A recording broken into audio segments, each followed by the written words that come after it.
Ağrı Mustazaflar Cemiyeti Yardım Komisyonu olarak Rabbimize hamdolsun Nisan ayında da fakir ailelerimize, mağdur ailelerimize ulaştık.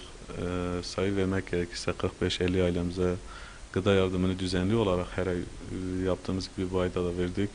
Bunun yanında giyim yardımını yaptık.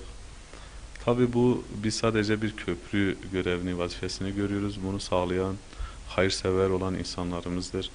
Ağrı'daki hayırsever insanlarımız, Allah hepsinden razı olsun yapmış olduğu hayırlarından dolayı. Bunun yanında Batı'da bize ulaşan ailelerimiz oluyor, hayırsever insanlar oluyor. Ee, Oradaki yani Ağrı'daki işte doğudaki mağdur ailelerin hallerini görünce duygularını bizlere açıklıyorlar, anlatıyorlar. Gerçekten çok duygulandıklarını dile getiriyorlar. Ee, Orada fakir insanların pek fazla olmadığını, giyim olsun, işte kurban eti olsun, gıda olsun, yardım yapabilecek pek mağdur insanın olmadığını bize söylüyorlar.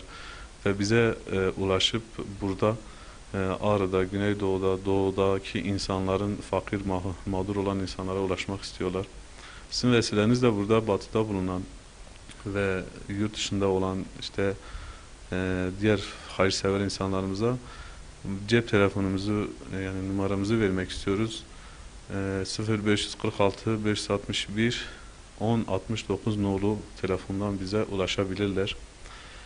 Tabii kendileri de bilhassa gelip burada beraber gidip onların hallerini görmelerini istiyoruz yani gerçekten görsellik olarak görmeleri bizim açımızdan daha iyi.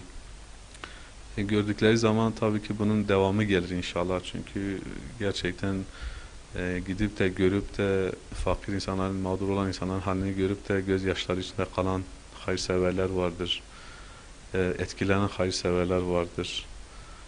Aynı dediğimiz gibi yani buradan sizin vesilenizle bütün batıdaki olsun diğer hayırsever insanlara sesleniyoruz. Allah rızası için gelin, görün, bakın mağdurluk durumlarına bakın. Onlar da bizim gibi insan yaşama hakları vardır.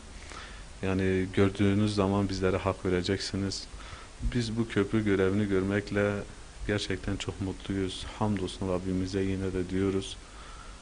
Bunun yanında da hayırlarını esirgemeyen, sürekli hayırlarını veren, hayırsever insanlarına da sizin vesilenizle hepsinden Allah razı olsun diyoruz.